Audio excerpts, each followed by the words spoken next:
مہمانان گرامی، السلام علیکم۔ محسوس تو یہ ہوتا تھا کہ جب ایک مرتبہ بیوی فائنل ورڈ کہہ دے تو فائنل تو ہو گیا مگر خیال یہ رہتا ہے کہ کچھ ایسی چیزیں ہیں جس کی اپیل میں آپ سے کروں، اور جتنی اسٹیٹسٹکس کے حوالے سے، جتنی ضروریات کے حوالے سے، جتنے فگرز یہاں پر بیان کیے گئے اس میں کوئی اضافہ نہیں کر پاؤں گا، مگر موٹیویشن کے حوالے سے میں ضرور کچھ بات کرنا چاہتا ہوں۔ یہ ایک اچھی بات ہے ڈاکٹر فہمیدہ مرزا، آپ نے اس بات کا ذکر کیا کہ ایک ڈاکٹر کو پریزیڈنسی میں ہونے سے کچھ فائدہ قوم کو بھی ملے گا، مگر میں تو یہ بات وہاں لے جانا چاہتا ہوں کہ پرائم منسٹر عمران خان نے جب پہلی تقریر کی تو انہوں نے ایک تو ان کے ماضی کے اعتبار سے بڑی اہم بات کروں گا، اور انہوں نے ایک ایکس رے لے کر بیٹھے اور قوم کا ایک بہت بڑا مسئلہ جو سٹنٹنگ تھا، اور سٹنٹنگ کے حوالے سے لوگوں سے اپنی پہلی تقریر میں ذکر کیا۔ تو کیفیت یہ ہے کہ دنیا کے اندر سب سے زیادہ اہم چیزیں قوموں کی ارتقاء کے اعتبار سے وہ ہے تعلیم اور دوسرے ہے صحت، اور صحت کے حوالے سے پرائم منسٹر صاحب خود جن مراحل سے ان کی زندگی گزری ہے اس میں شوکت خانم ہسپتال کا بہت بڑا مقام ہے۔ کینسر ان کی والدہ کو ڈائیگنوز ہوا، انہوں نے ہسپتال کی تعمیر کے لیے محنت کی اور سالوں وہ اس میں لگے رہے۔ پہلے صرف شوکت خانم کے حوالے سے لگے رہے، قوم سے آگہی اور قوم سے رابطہ کرتے رہے، اور اس کے بعد سیاست کے اندر بھی پرائرٹیز کو انہوں نے پہلے شوکت خانم، پھر نمل ہسپتال تعلیم کے لیے، اور پھر ڈونیشنز اور یہ سب کچھ جمع کر کے شوکت خانم جناب آج ماشاءاللہ بہت دنیا میں مانا ہوا اسپتال ہے۔ اچھا، یہ جو پچھلے دنوں جو کیفیت ہوئی کووڈ میں، اپنی ساری گفتگو اس کے ساتھ بھی جوڑنا چاہتا ہوں۔ اس لیے جوڑنا چاہتا ہوں کہ ایک تو میں آپ لوگوں سے گزارش کر لوں کہ کرونا وائرس ختم نہیں ہوا۔ ایسا نہ ہو کہ قوم نے مقابلہ کر لیا ہے اور کر کے پھر کسی وجہ سے بد احتیاطی کر کے دوبارہ کوئی کیفیت نہ شروع ہو۔ اللہ کا فضل ہے، چیزیں قابو میں ہیں، آپ نے اسکول بھی کھول دیے، مگر یہ کہ کوئی ایسا اپسرج نہیں ہے، مگر دنیا میں بہت جگہوں پر دوبارہ کووڈ واپس آیا۔ تو کیا چیزوں کی احتیاط کی؟ صرف تین چیزیں بار بار سارا میڈیا کہتا رہا، سارا میڈیا بتاتا رہا، بار بار بتاتا رہا، 24 گھنٹے بتاتا رہا۔ کیا بتاتا رہا؟ کہ آپ ماسک پہنیں۔ کیا بتاتا رہا؟ کہ آپ ہاتھ دھوئیں اور صفائی رکھیں۔ اور کیا بتاتا رہا؟ کہ آپ فاصلے رکھیں۔ یہ تین چیزیں معاشرے کے اندر بار بار، میرے خیال سے ہر چینل نے 10,000 مرتبہ تو یہ بات کہی ہوگی۔ تو اس سے ایک اور چیز کی طرف بات جاتی ہے، وہ یہ جاتی ہے کہ اس کا مطلب یہ ہے کہ بار بار کہنے سے بات رجسٹر ہوتی ہے۔ اور اس کی مثال میں آپ کو دوں، آپ ایڈورٹیزمنٹس دیکھتے ہیں ٹیلی ویژن پر، ایک ہی میسج کئی مہینے چلتا رہتا ہے، 10 سیکنڈ کا 20 سیکنڈ کا میسج بار بار چلایا جاتا ہے تاکہ لوگوں کے ذہن میں بات ذہن نشین ہو جائے۔ تو کووڈ کے اندر ایک بہت بڑا کام کیا قوم نے، پرائم منسٹر صاحب کے صحیح فیصلے تھے کہ سمارٹ لاک ڈاؤن کیا، معیشت کو برقرار رکھا، علماء کا کوآپریشن ملا، لہٰذا نتیجہ یہ ہوا کہ پاکستان ہندوستان کے مقابلے میں ویسے ہی جغرافیہ ہے ہماری، ویسے ہی جینیٹک انہیریٹنس ہے، مگر پاکستان میں اور ڈیٹا کی مدد سے قابو میں رہی ہے چیز، اور اس پر فخر محسوس کریں۔ کمال ہے، میں سمجھتا ہوں کہ سیاسی گفتگو کے اندر، ڈیبیٹس کے اندر اعتراضات بھی آتے ہیں، سب کچھ آتے ہیں، مگر قوم نے جو کامیابیاں حاصل کی ہیں اس کے اندر اس کی گفتگو کم ہوتی ہے، لہذا میں ضرور اس بات کی گفتگو کرتا ہوں کہ نہیں، اس پر ہمیں فخر ہونا چاہیے، دنیا کو ہم سے سیکھنا چاہیے۔ بہت کم چیزیں ایسی ہیں جو زندگی میں نے سوچا ہوگا یا دیکھا ہوگا کہ پاکستان کی قوم کا بھی نام ہو اس معنی کر کے لوگ کہیں کہ ان سے یہ سیکھو۔ ویسے تو کہتے رہتے ہیں کہ جی دبئی جاتے ہو تو لائنوں میں لگ جاتے ہو، فلانی جگہ جاتے ہو سب کچھ ٹھیک ہوتا ہے، تو کم سے کم پاکستان جس چیز کے اندر، دنیا کے اندر مجھے اور کوئی ممالک ایسے نہیں پتہ جہاں پر اتنی بڑی پاپولیشن کے ساتھ اس بات کے امکانات ہوں اور قوم نے قابو کیا ہو۔ تو لہٰذا قابو رکھیے، اور ساتھ ساتھ اس بات کو بھی میں اس کے ساتھ شامل کرنا چاہتا ہوں کہ یاد دہانی لوگوں کے لیے بے انتہا ضروری ہوتا ہے۔ یاد دہانی کس بات کی، جب آپ بریسٹ کینسر پر آئیں تو 3-4 چیزیں بالکل عیاں ہیں، بڑی کلیئر ہیں۔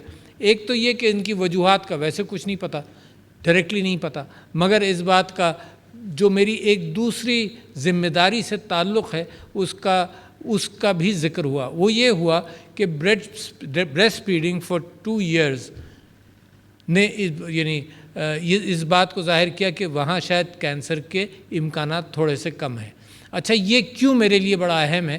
کیونکہ پرائم منسٹر صاحب نے ایک ذمہ داری اور دی ہے کہ پاپولیشن ٹاسک فورس پاکستان کے اندر، جس کے اندر اور 2 چیزوں کا آپ سے ذکر کرتا جاؤں تاکہ یہ سب چیزیں ایک سوچ کے اندر اکٹھا ہو جائیں، اور وہ یہ ہے کہ سٹنٹنگ کا ذکر کیا پرائم منسٹر صاحب نے، میل نیوٹریشن کی بات ہے سٹنٹنگ کے ساتھ ریلیٹڈ، اور ان سب چیزوں کا تعلق بریسٹ فیڈنگ سے بھی ہے۔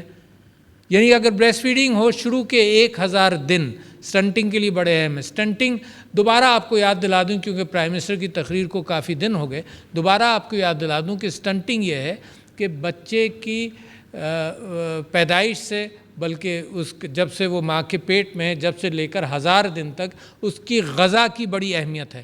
اچھا، غذا اس کو صحیح نہیں ملے ماں کے پیٹ میں بھی، ماں کے ذریعے اور پیدا ہونے کے بعد، تو سٹنٹنگ ایک ایسی چیز ہے جس کا دماغ پر اثر ہوتا ہے۔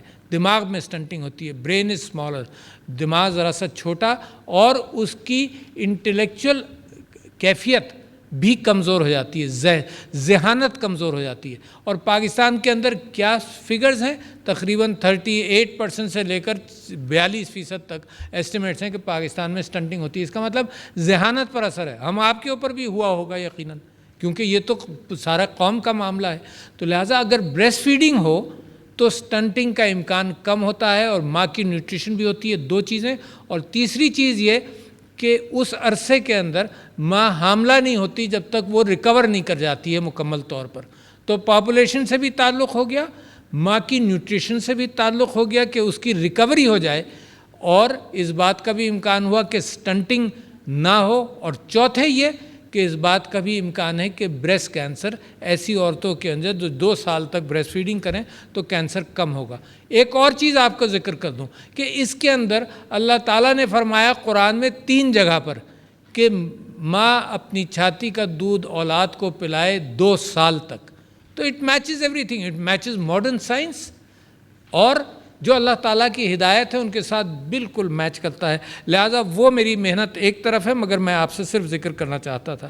دوسری بات یہ کہ بیگم ثمینہ علوی نے یہ بات کہی، وہ بڑی اچھی اور ضرور وضاحت ہو گئی کہ اس کے اندر سرکاری اخراجات نہیں ہیں، صرف جو NGOs ہیں ان کو، جو سرکاری ادارے ہیں ان کو انوالو کیا، آرمڈ فورسز سے ریکویسٹ کی، اور سارے جو ٹریٹمنٹ کرتے ہیں ہر اسپتال کے اندر کوئی پیمفلیٹس کچھ تیاری کی گئی۔ پہلے سال تو ہم 9 ستمبر کو الیکٹ ہوئے تھے، اور اکتوبر میں بریسٹ کینسر ڈے ہو گیا، تو میں ان سے کہتا رہا کہ بھائی بریسٹ کینسر ڈے ہے، ایک دن کا اہتمام کرنا ہے۔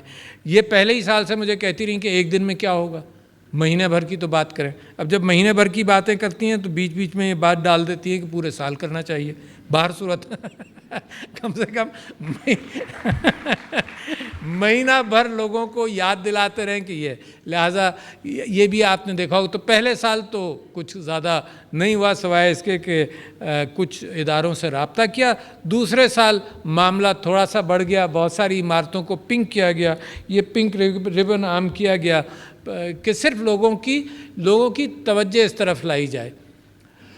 پچھلے سال کیونکہ کرکٹ کھیلا جا رہا تھا، یہاں پر سری لنکا کی ٹیم آئی تھی، تو ہم نے پاکستان کرکٹ بورڈ کے چیئرمین سے درخواست کی، تو لاہور کے اندر انہوں نے پنک کیفیت پیدا کی جب وہ میچ بھی ہو رہا تھا۔ تو پہلے سال کی کامیابیاں یہ تھیں، اس سال معاملہ اور بڑھتا جا رہا ہے۔ ایک تو یہاں سب ذکر ہو گیا اس بات کا، اس کو عام کرنا پڑے گا۔ کیوں؟ دیکھیے، میں ایک بڑا اسٹرانگ بلیور ہوں اس بات میں کہ ایک ملک کے پاس جو ترقی کی راہ پر گامزن ہے، اس کے پاس اتنے وسائل نہیں ہوتے کہ وہ سب کا علاج کرے۔ وسائل کے اعتبار سے آپ واقف ہیں کہ امریکہ کے جو اسپتال ہیں وہ بھی کووڈ کے حوالے سے اس بات کی ان کی بھی تیاری نہیں تھی کہ ان ساری چیز کو برداشت کر سکیں۔ تو سب سے اچھا راستہ، اور کیونکہ میں ڈینٹسٹ ہوں تو سب سے اچھا راستہ میں سمجھتا ہوں کہ پریونشن کا ہے، کہ چیزوں سے، بیماریوں سے بچا جائے، اس پر توجہ دینی چاہیے۔ مگر افسوس یہ ہوتا ہے کہ ملک کے اندر عام طور پر ہوتا ہی ہے، ایکسیپشن آف ڈاکٹر فیصل سلطان، کیونکہ یہ تو اپنے پبلک ہیلتھ بیک گراؤنڈ بھی ان کا ہے، ورنہ عام طور پر ڈاکٹر ہیلتھ منسٹر بن جاتا ہے اور وہ یہ کہتا ہے کہ علاج کے لیے مجھے یہ چاہیے، علاج کے لیے پیٹ سکین چاہیے، کیٹ سکین چاہیے، جو بڑے مہنگی چیزیں۔ آپ نے ذکر سن لیا کہ بریسٹ کینسر کا علاج بھی بہت مہنگا ہے، تو وزڈم کا تقاضا یہ ہے کہ گڑھے ہی میں نہیں گرے، اگر گڑھے میں گرنے کا امکان ہے تو فوراً علاج پر پہنچ جائیں، یہی چیز ہے نا، یہی امکان ہے۔ تو بعض چیزوں پہ تو پریونشن کر سکتے ہیں۔ بریسٹ کینسر میں کیونکہ وجوہات پر انگلی نہیں رکھ سکتے کہ کینسر کیوں ہوتا ہے، سوائے اس کے کہ بریسٹ فیڈنگ ہونی چاہیے، اور زیادہ وجوہات کا پتہ نہیں، لہٰذا کم سے کم جلدی تشخیص کر لی جائے۔ تو ایک چیز، جہاں کووڈ کے اندر 3 چیزوں کی بات تھی، وہاں یہ ہے کہ ایک چیز کی بات ہے، اور وہ میڈیا سے ہم نے بلا کر بھی کچھ لوگوں سے درخواست کی ہے، یہاں پبلکلی بھی ہم کر رہے ہیں کہ میڈیا بھی اپنے ٹاک شوز کے اندر، اپنے ڈراموں کے اندر ہر اعتبار سے اس بات کی گفتگو ضرور ڈالے کہ بریسٹ کینسر کا سب سے آسان طریقہ یہ ہے کہ بجائے اس کے کہ وہ بڑھے، زندگی بھی بچے۔ 98% کیوریٹیو علاج کا امکان ہے اگر وہ فرسٹ سٹیج میں ڈائگنوز ہو جائے۔ اچھا، اب یہ بھی پتہ چل گیا، جو میں سمجھتا ہوں ایک ذریعہ بن گیا، یہ بھی پتہ چل گیا کہ مردوں کو ایک اسمال پرسنٹیج ہے کہ مردوں کو بھی ہو سکتا ہے۔ کم سے کم گفتگو کے اندر تو بات کر سکتے ہیں نا۔ یعنی پچھلے سال میں نے ان سے جب پوچھا کہ بھائی کوئی نقشہ بنا کر دے دو، کوئی پیمفلٹ میں بتا دو کہ عورت کیسے اپنے بریسٹ کو پیلپیٹ کرے، تو انہوں نے کہا جی یہ سب کچھ ممکن ہی نہیں ہے۔ تو چلو مرد، کم سے کم مرد کو ایجوکیٹ کر دو، اس سے انڈائریکٹلی عورت ایجوکیٹ ہو جائے گی کہ اپنی چھاتی کو پیلپیٹ کرے اور دیکھے کہ اگر کوئی گٹھلی ہے تو پھر وہ ڈاکٹر کے پاس جائے، پیلپیٹ کر لے۔ تو ارلی ڈائگنوسس کا تو یہی امکان ہے نا۔ تو اس معنی کر کے میں سمجھتا ہوں کہ 2 ہی چیزیں ہو گئیں، یعنی اویئرنیس، جو علاج کی ذمہ داریاں ہیں یقیناً اس کے اوپر یہاں گفتگو بھی ہوئی، دوائیوں کے حوالے سے بھی بات ہوئی، پاکستان کے اندر ریسرچ کی بھی بات ہوئی، یہ سب گاڑیاں چلنی چاہیے۔ یہ نہیں ہے کہ یہ نہیں کرو، یہ کرو، وہ سب اپنی جگہ پر چلیں گی۔ یہ جو بڑا پروگرام ہے وہ اس معنی کر کے کہ اگر جلدی تشخیص ہو جائے، اور آپ نے کہا کہ 40,000 تقریباً عورتیں ڈائگنوز ہوتی ہیں، تو تقریباً 40,000 کے اندر غالب امکان یہ ہے کہ دنیا کی اسٹیٹسٹکس یہ ہے کہ 98% اٹ از ٹریٹڈ۔ 98%۔ پاکستان کے اندر اموات زیادہ ہیں، تقریباً 50% اموات ہو جاتی ہیں۔ تو ان اموات کو روکنے کے لیے ضروری ہے کہ جلدی تشخیص کر لیا جائے۔ تو ٹابوز سے نکلنا پڑے گا۔ ڈاکٹر فہمیدہ مرزا، آپ نے بڑی ہمت کی بات کی، آپ نے یہاں اس بات کو اجاگر کیا کہ it happens at every level. آپ نے اس بات کو اجاگر کیا کہ ذمہ داریوں کے باوجود مقابلہ کرنا پڑتا ہے۔ آپ نے اس بات کو اجاگر کیا کہ میں ایسے خاندانوں کو جانتا ہوں جہاں عورت شرماتی رہی اور دیر میں اس نے اپنے گھر میں بتایا، تو کتنا نقصان ہو گیا۔ تو شرمانہ یہ فیملی ٹابوز ہیں یا سوشل ٹابوز ہیں، ان کو اوور کم کرنا چاہیے۔ جیسے میں یہاں بے دھڑک جب میں آیا تو پہلے سال میں ہی ایک ورلڈ اورل ہیلتھ ڈے تھا، تو میں نے کیا کیا، میں ٹوتھ برش لے کر بیٹھا اور پریسیڈنسی کی کرسی کے اوپر میں نے وہ 2 منٹ کی ریکارڈنگ کرائی کہ برش کیا کرو۔ تو کسی نے بڑا اعتراض کیا کہ بھائی یہ پریزیڈنٹ آف پاکستان یہ عجیب آدمی ہے کہ یہ ٹوتھ برشنگ کی ہدایت دے رہا ہے، پریزیڈنٹ اس لیے تھوڑی بنایا تھا۔ تو میں نے ان کو جواب یہ دیا کہ میرے نبی صلی اللہ علیہ وسلم اتنے محتاط تھے اور اتنے بڑے پیروکار تھے اس بات کے کہ اللہ کی ہدایت پر پیروی کرتے تھے کہ دانت صاف کرو، مسواک کرو۔ فرشتہ ان کو ہمیشہ کہتے تھے، حدیث تھی کہ جب فرشتہ وحی لاتا تھا کہتا تھا کہ مسواک کرو اور دانت صاف کرو۔ جب وہ رات کو اٹھتے تھے مسواک کرتے تھے، جب وہ صبح ہر نماز کے سے پہلے وضو کے ساتھ مسواک کرتے تھے۔ تو میں نے کہا جب میرا نبی ہدایت دے سکتا ہے ہیلتھ پریونشن پر، تو میں تو بہت ہی چھوٹا، میں تو اس کی خاک کی برابر بھی نہیں ہوں۔ تو لہٰذا یہ سارے ٹابوز، یعنی آپ خود دیکھیے کہ آج بھی یہ مشکل ہے کہ کسی کے منہ میں سے بدبو آ رہی ہو اور آپ اس کو کہیں، اور میرے نبی صلی اللہ علیہ وسلم نے یہ کہا کہ اگر تم مسواک کرو گے تو منہ میں سے بدبو نہیں آئے گی۔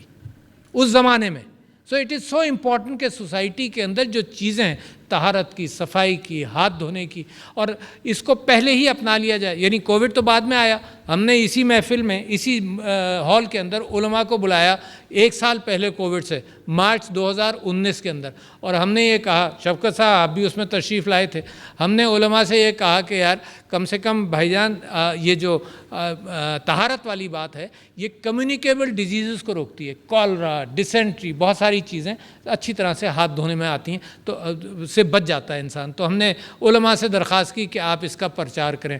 ہم نے علماء سے درخواست کی ایجوکیشن کے حوالے سے، ہم نے کہا کہ جی آپ اپنے ہاں ایجوکیشن کی یعنی تعلیم کے حوالے سے اپنے ہاں مساجد کے اندر گفتگو کریں. تو اسی ہال کے اندر انہوں نے کہا جی فجر کے بعد سے ظہر تک ہماری مسجدیں جو ہیں وہ خالی ہیں، ان کو اگر آپ ایڈلٹ ایجوکیشن یا کسی چیز کے لیے استعمال کرنا چاہیں تو استعمال کریں.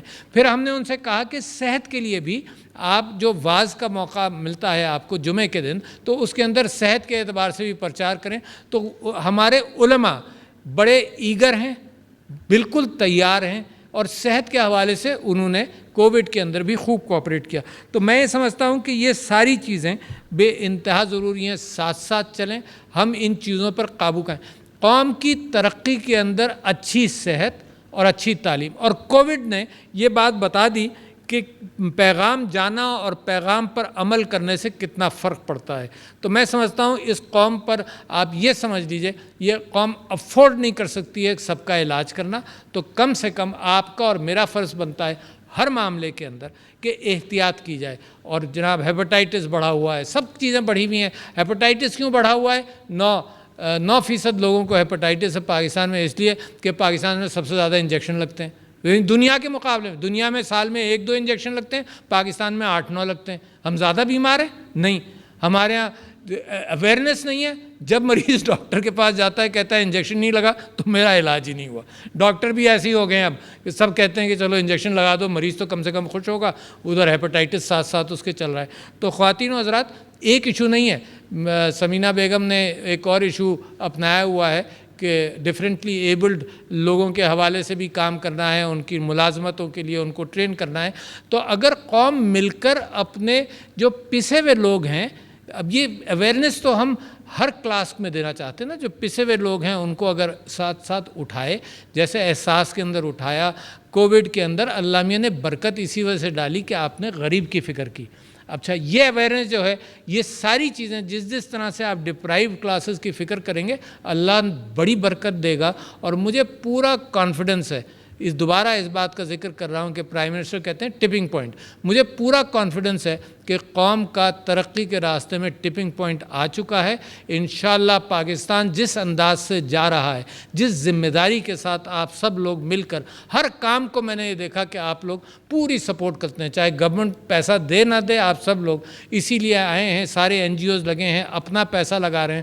تو مجھے اس وجہ سے اس قوم پر کانفیڈنس بڑھتا چلا جا رہا ہے کہ قوم کے اندر جو اسپرٹ نظر آتی ہے وہ یہی ہے کہ اب یہ قوم اٹھے گی، ترقی کرے گی، اللہ تعالیٰ اس کو کامیاب کرے گا. شکریہ خواتین و حضرات، السلام علیکم.